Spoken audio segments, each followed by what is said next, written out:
مفتی صاحب، بغیر کپڑوں کے غسل کرنا کیسا ہے؟ دیکھیے، تنہائی میں ایسی جگہ جہاں لوگوں کی نظر پڑنے کا خطرہ نہ ہو تو ایسی جگہ بغیر کپڑوں کے غسل کرنا درست ہے۔ باقی تہبند وغیرہ باندھ کر غسل کرنا زیادہ بہتر ہے۔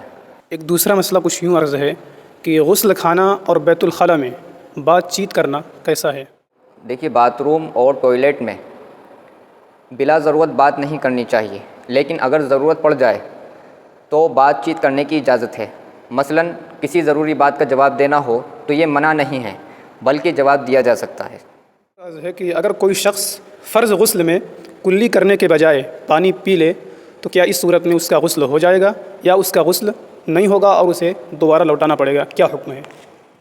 دیکھیے، اگر کوئی شخص فرض غسل میں کلی کرنے کی بجائے اس پانی کو پی جائے تو اب یہ دیکھا جائے گا کہ اس شخص نے پانی پینے سے پہلے اس پانی کو منہ میں گھمایا ہے یا نہیں گھمایا۔ اگر پانی پینے سے پہلے اس پانی کو منہ میں گھمایا ہے تو پھر اس کا غسل ہو جائے گا، یہ کلی کے قائم مقام ہے۔